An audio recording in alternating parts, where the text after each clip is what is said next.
Okay, so get ready for this one, folks. We're diving into a Reddit post, and this one's from Let's Not Meet. Oh, I know that sub. Yeah, it's called I Dodged Being Murdered by My Psychotic Roommate Just by a Hair with Real News Articles. Oh, wow. Yeah, so the poster is a 36-year-old mental health care worker. She's in Sweden, and she shared her experience of living with a former coworker who had, it turned out, undiagnosed and untreated schizophrenia. Oh, my gosh. So it's a wild ride, and it gets very intense. Yeah. But I think there's a lot to unpack and a lot to learn from this particular story. Yeah, absolutely. I think one of the things that struck me right away was just how, it really highlights that tension between wanting to be generous and wanting to help people and self-preservation, especially when mental health is involved. Yeah, you want to be a good person and help somebody out. And, Yeah. But this story really shows you how that can backfire in a scary way. For sure. And what's really interesting here is that the poster, who we'll call the host for clarity, had 18 years of experience working with people with schizophrenia. So she went into this roommate situation with a lot of knowledge, a lot of empathy. Yeah. But even with all of that, she couldn't have predicted what was going to happen. Right. And initially, her former coworker, who we'll call M, seemed pretty harmless, a little shy maybe, but friendly. But there were some early red flags that, in hindsight, maybe hinted at some trouble to come. Right, like what? Well, M was on long-term sick leave, and she had been evicted from her previous apartment for some incident that wasn't really clear what happened. Oh, interesting. Yeah. So the host lives in a small one-bedroom apartment. Okay. And she was super generous. She offered to get rid of her couch so that M could have like a bed in the living room. Oh, wow. But M insisted on sleeping on the couch. Interesting. So it kind of already created an imbalance in the living situation. Right. And it's interesting that M insists on sleeping on the couch. It's kind of like an early sign of maybe disregarding the host's boundaries and comfort. Yeah. And here's another thing. The host has epilepsy. Oh. So sleep is like non-negotiable for her. Right. And to make matters even more kind of intense, she works in forensic psychiatry. Oh. Which means she works with mental health issues within the legal system. Got it. She's dealing with potentially dangerous clients. Right. So lack of sleep is not an option. Yeah, absolutely. The stakes are very high for her. Very high, yeah. Both for her work and her health. Exactly. That makes the recurring conflict over coffee even more unsettling. Yeah, so this coffee thing, this is where things start to get really, really weird. So M is a huge coffee drinker. Okay. So the host, to make her feel more at home, bought her a coffee maker. Okay, that's nice. But the coffee maker's in the kitchen. Uh-oh. Which is right outside the host's bedroom door. Oh, no. And M starts brewing coffee at 5 a.m. Oh, gosh. When the host, who has to be up at 6 a.m. for work, is just finally falling asleep. Oh, that's terrible. It's so bad. Yeah. And it's almost, when you think about it, it's like symbolic. It's this very simple act of making coffee, but it becomes this huge disruption. It really does. And it really represents kind of this complete disregard for the host's well-being. And the host tries everything to compromise. Like what? Pre-made coffee, iced coffee. She even offers her Coke. Wow. M rejects it all. It's almost like she's intentionally trying to sabotage her sleep. Yes, it's really bizarre. And I think this is such a classic example of how even small, seemingly small boundary violations can have such a huge impact on someone's life, especially when their health and well-being are at stake. Yeah, and you would think that would be the worst of it, but no, it's like the tip of the iceberg. M starts exhibiting all these other unsettling behaviors. Oh, really? Yeah. Like what? It's this pattern of disregard for the host. Yeah. That really starts to raise some red flags, right? Right. It's not just one thing. It's just this consistent lack of respect for the host's needs and her boundaries. Yeah. Like, for example, M would binge eat all the host's food. What? Especially after the host worked evening shifts. Oh. So the host would come home hungry, Yeah. exhausted, and there would be nothing to eat.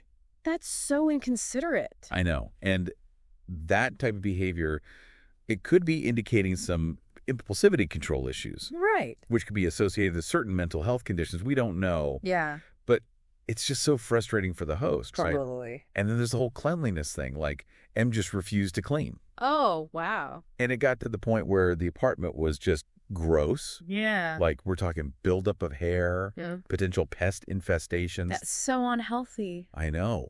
And refusal to maintain basic hygiene can also be a sign of difficulty with executive functioning.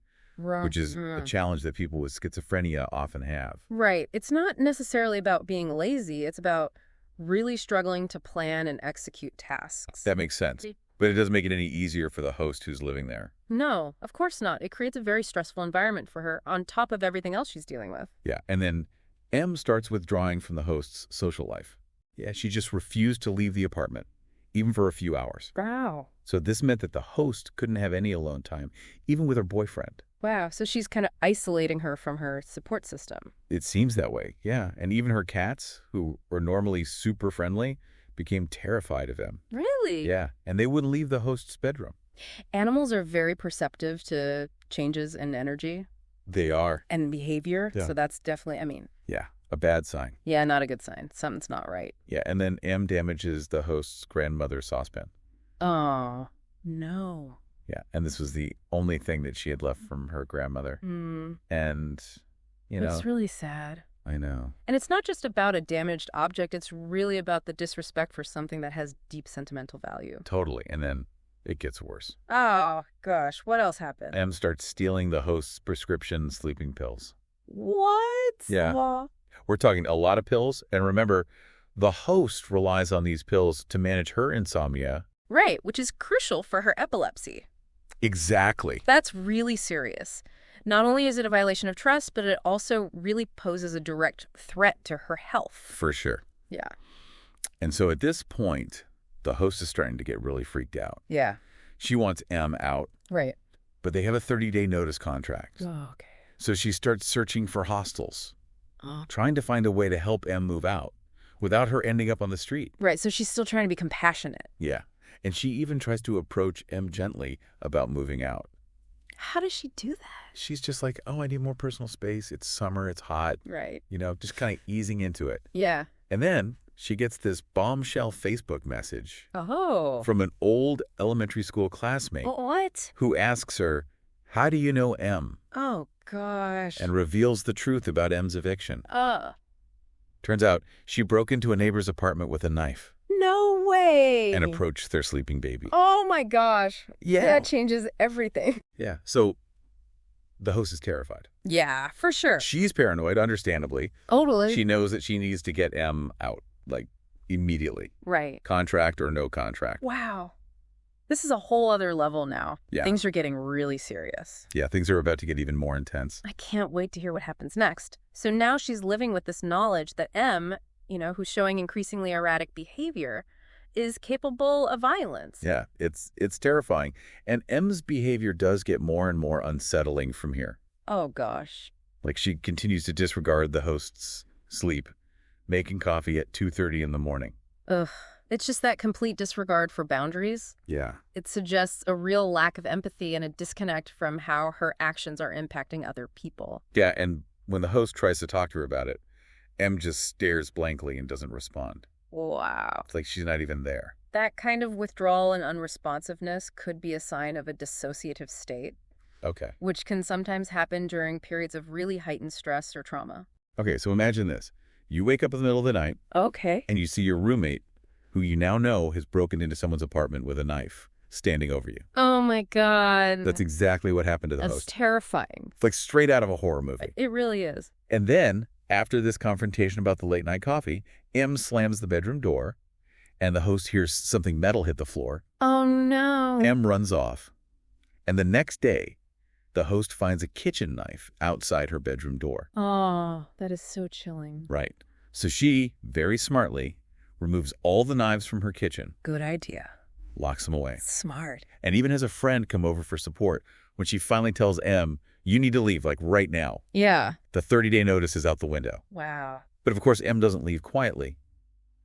On the night that she's supposed to move out, the host wakes up at 3 a.m. to the smell of burning. Oh, no. She goes into the kitchen and finds M burning dry coffee grounds in a frying pan. Oh, wow. That's some imagery. Right. And M's face is expressionless. Her eyes are described as black. Gosh, that's creepy. I know. The host is terrified, stops the fire. M runs off to the living room without a word. Okay, this is sounding like textbook psychosis. Yeah. Where a person's perception of reality is severely distorted. Right. They might be having hallucinations, delusions, or just a distorted view of what's real and what's not. Right. And so the host, at this point, understandably decides that she can't wait any longer. Yeah. She waits for M to leave for a scheduled appointment with her psychiatrist. Okay. Packs up all of M's things, sends her a text, tells her to pick up her stuff, return the keys, offers to pay for a hostel for her for the rest of the 30 days. Wow, she's still being so generous even after all of this. I know, right? It's amazing. But M never replies, and so this is where the real-world consequences of untreated mental illness become, sadly, really clear. Right. M ends up moving in with an ex-boyfriend, and sometime later is sentenced to prison for arson after setting fire to his apartment. Wow, that's a lot to process. It is. It's a really intense story, and it's really sad, but I think there are a lot of things that we can learn from it. Yeah, absolutely. So, let's start with psychosis. I think there's still some confusion about what that is and how it relates to schizophrenia. Sure. Psychosis is a mental state, like we were saying, where a person's perception of reality is severely distorted. It can involve hallucinations, so seeing or hearing things that aren't real, and delusions, which are strongly held beliefs that aren't based in facts. So it's like a break from reality. Exactly. Okay. So schizophrenia is a chronic mental illness that can involve periods of psychosis.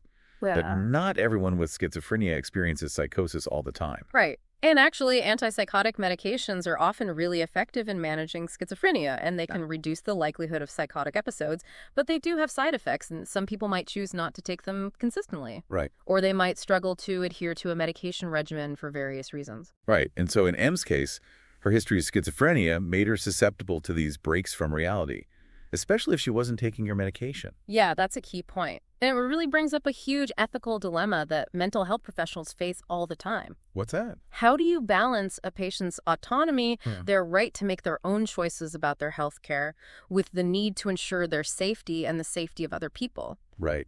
It's a tough one. There's no easy answer. Yeah, and this case really highlights how complex these situations can be, even for someone like the host who has, years of experience working in this field. Totally. I'm also curious about psychopathy. I saw some people in the Reddit comments mention that. Yeah. How is it different from psychosis? It's a great question. Psychopathy is a personality disorder that is characterized by a lack of empathy and remorse. Okay. And often involves manipulative and antisocial behavior. Okay, so someone with psychopathy knows what they're doing, but they just don't care about the impact it has on others. Yeah, that's a good way to put it. Now, we can't diagnose M with psychopathy based on this story alone. Right, of course, yeah. But some of her behavior, the disregard for boundaries, the stealing, the lack of remorse, could be seen as potential red flags. Right. But it's important to remember that not everyone who exhibits some of these traits has a personality disorder. Right, of course. So it's not a diagnosis we can make from afar. Yeah, this story also really made me think about generosity and boundaries. It's like a cautionary tale about what can happen when kindness meets mental illness. Yeah, and the host's generosity really seemed to stem from a really genuine desire to help. But M kind of took advantage of that kindness and exploited it. Totally. And it makes you wonder, how do you protect yourself while still being a compassionate person? That is the question. Right. And I think the answer lies in understanding that compassion and boundaries aren't mutually exclusive. Yeah. You can be a caring person while also setting firm limits to protect yourself from harm. Right. So it's not about becoming cold or uncaring. It's about being smart about how to protect yourself. Exactly. This whole story has been really eye-opening. I agree. And I think there's still so much more to unpack here. Well, there always is. I have one final question for you. Okay, I'm listening. What would you say is the most important takeaway for our listener? If I had to pick just one, I think it would be this. Mental illness, it's not a one-dimensional issue, right? It's this complex tapestry woven from biological, psychological, and social factors. Right. And understanding that complexity, I think that's crucial for fostering compassion, for promoting effective treatment, and for advocating for, systemic change. Yeah. And it's so easy to hear a story like this and think, oh, that would never happen to me. Right. But what I think is really interesting is how this situation, at its core, is about something we all have to navigate. Roommates. I know, right? You take away the severe mental illness aspect and you still have a story about boundaries. Yes. About communication, about just the challenges of sharing a living space. Totally. And it makes you realize that even with good intentions, things can go really wrong really quickly in a roommate situation. Yeah, and it highlights the importance of really being mindful of those early red flags, even when you're dealing with someone you know and want to help. Yeah, it's made me rethink definitely how I approach roommate situations. Yeah. It's like, trust your gut. If something feels off, don't ignore it. For sure. And don't be afraid to have those hard conversations about boundaries and expectations early on, because it's much easier to address those issues when they're small than when they've blown up into huge conflicts. Totally. And I think that applies to all relationships, not just roommates, right? Yeah. Like, it's about recognizing when your boundaries are being crossed and having the courage to speak up for yourself. It is. It's about self-respect, self-care, and recognizing that you have a right to feel safe and comfortable in your own space. And what about those of us who are, naturally more empathetic, maybe a little too trusting? How do we balance that compassion with self-preservation? Yeah, that's a great question. I think it's about understanding that empathy doesn't mean you have to be a doormat. Right. You can be a caring person and also set firm limits to protect yourself. So it's not about being cold or uncaring. It's just about being smart. Exactly. And about how to protect yourself. Exactly. Healthy boundaries are essential for any relationship. Yeah. And they're not selfish. It's a sign of self-respect. Yeah. And I think, for a lot of people, it can be really hard to say no. Right. To set those boundaries, especially when someone is asking for help. Yeah. But, sometimes the most compassionate thing you can do is to step back. It's true. And prioritize your own well-being. Right. It is. You can't pour from an empty cup. You need to take care of yourself so you can be there for others in a healthy way. Yeah. This whole conversation has been really eye-opening, and I think one of the biggest takeaways for me is just how complex mental illness really is. For sure. It's not black and white. It's a whole spectrum of experience, and we need to approach it with nuance, with compassion, with a willingness to learn. And talk about it more openly. Absolutely. Honestly. Yeah, break down the stigma so people feel safe reaching out for help and support. Wow, we covered a lot of ground today.